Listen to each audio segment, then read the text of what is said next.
This is the Hidden Killers podcast with Tony Bruschi. Featuring author, psychologist, and daily contributor, Siobhan Scott.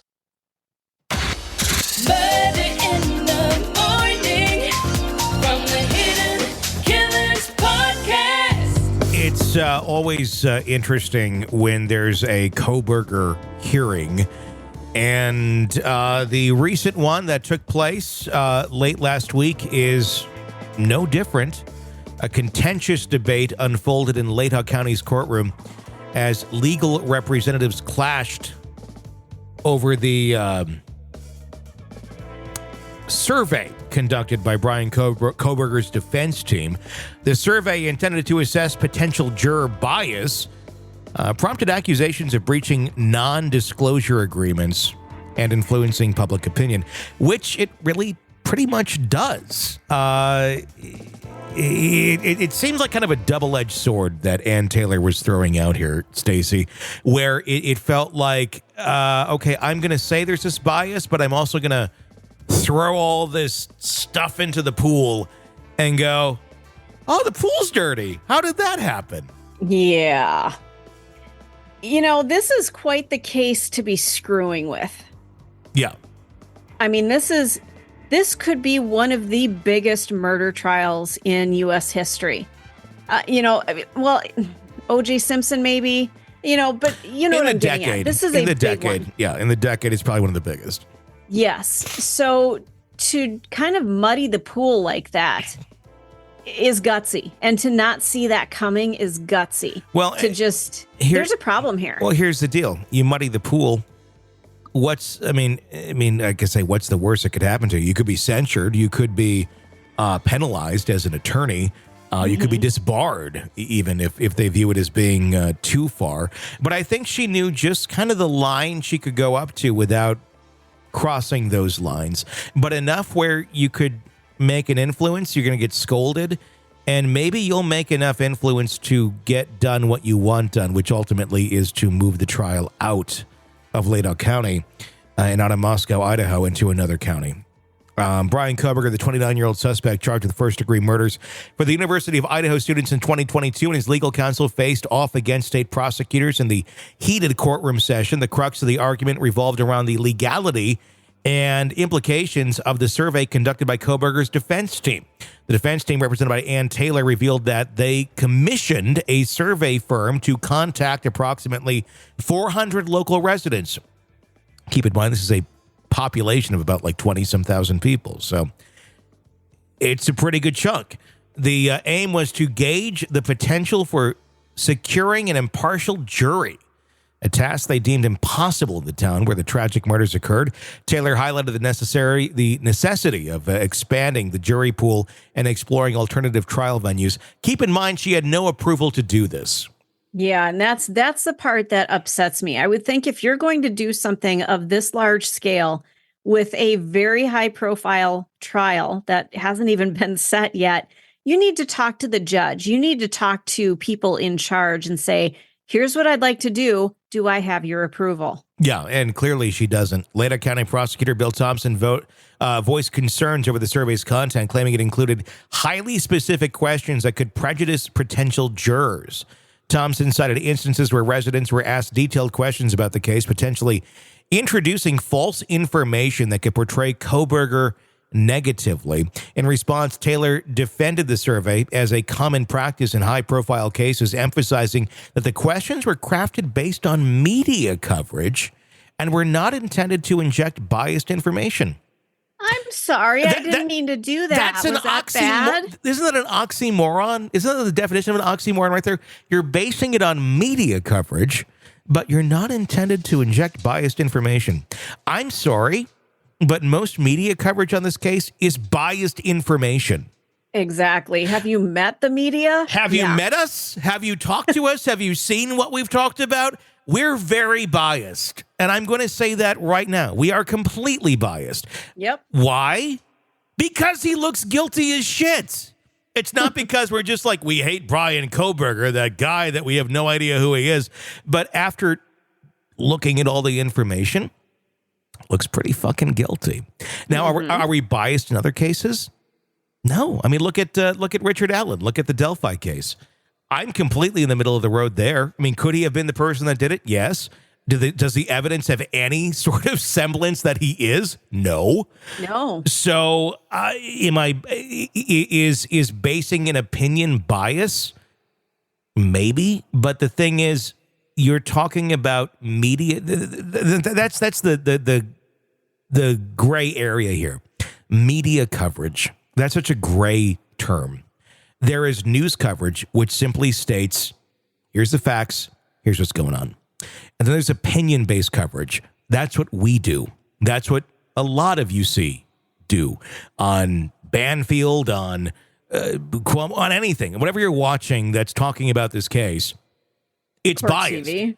Yeah. Court TV, it's biased because we have opinions and we're human beings and we're expressing our opinions in our own outlets. And that's okay. It's just our opinions. It doesn't mean it's fact, but it means we've added this shit up and went, here's what 2 + 2 equals. It's 27. No, it's 4. But it's one of those things where it's how this works. And there's nothing wrong with just pointing out facts, and that's what we do. She outlined advantages of conducting surveys in Latah County and other southeast Idaho counties, citing larger jury pools and better logistical arrangements. And I found that interesting. I don't have the audio right now, but you can hear it. It is on our podcast feed and on YouTube and all that. You can actually watch the proceeding on our YouTube channels at Hidden Killers Pod on YouTube. But some of the arguments that she was making, like the airport's right there. There's better hotels. There's better restaurants. This isn't a wedding. Like we're not like pitching this from Yelp. Like, right? Oh my God, you have to try the steak over here. You have to. Oh my gosh, it's so good. It has nothing to do with this. I don't fucking care where people eat. I don't care if they drive a little bit to get to the fucking courthouse. That should have no bearing on this trial whatsoever. And if you're making that your argument, I found that kind of pathetic. Yeah, it kind of makes it feel like she's grasping at straws. Desperate. It felt like the fact that she was even bringing those things up to the judge felt very just kind of like, I'm grasping at straws. I don't know what else to say. I'm going to guess she's going to look back at that and go, that was stupid to say aloud. Of like, let's make it convenient for the journalists. Nobody fucking cares. We're talking about justice for this case. Nobody cares that it's more convenient for Nancy Grace to get there. Nobody fucking cares. Nor does Nancy. So don't play it that way. The Judge John Judge opted to deny a ruling on the matter until a second hearing, which is scheduled for this week, April 10th. Allowing both parties to further discuss the survey's implications. Until then, the survey remains paused pending the judge's decision. Of course, Kohberger stands accused of the murders of Ethan Chapin, Kaylee Gonzalez, Xana Kernodle, Madison Mogan, who were all found stabbed in a home near the University of Idaho campus in November of 2022. He was arrested in Pennsylvania 1 month later. He awaits that trial in Latah County. He's in the Latah County jail. The state of Idaho has previously filed intent to seek the death penalty against Kohberger, whose trial date is yet to be set.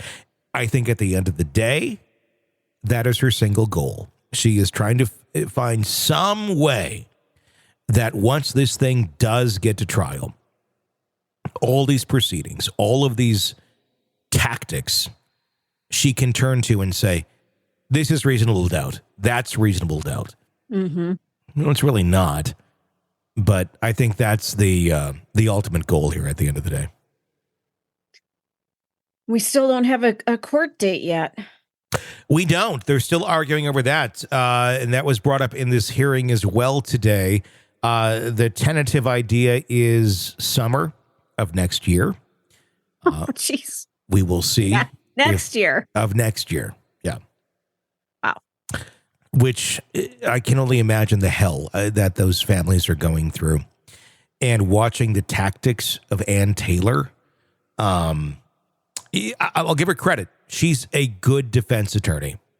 She is pulling every straw she can. She is going to every length that she can to defend Bryan Kohberger. That is her job. That's what she's been assigned to do. She's a state-appointed attorney.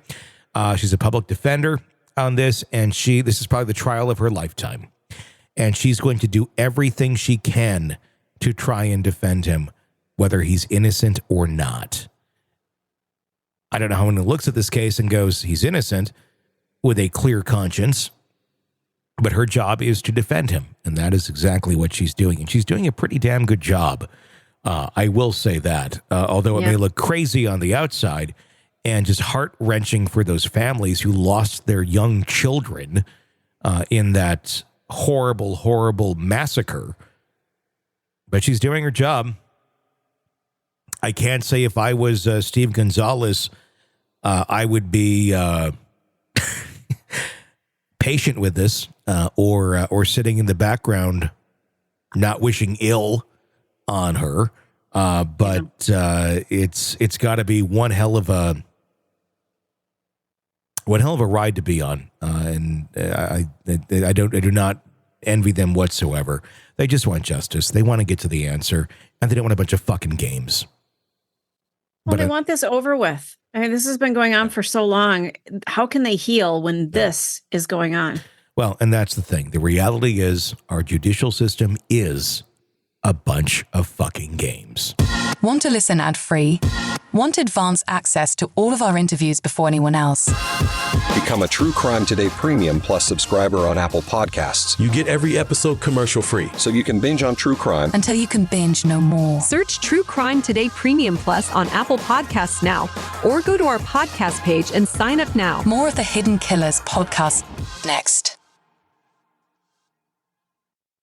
Sick of the ads? We are too. Start listening with no commercials now and get access to all of our episodes in advance of everyone else. Become a True Crime Today Premium Plus subscriber on Apple Podcasts. Search True Crime Today Premium Plus on Apple Podcasts, or go to our podcast page and sign up now. True Crime Today Premium Plus. Sign up now.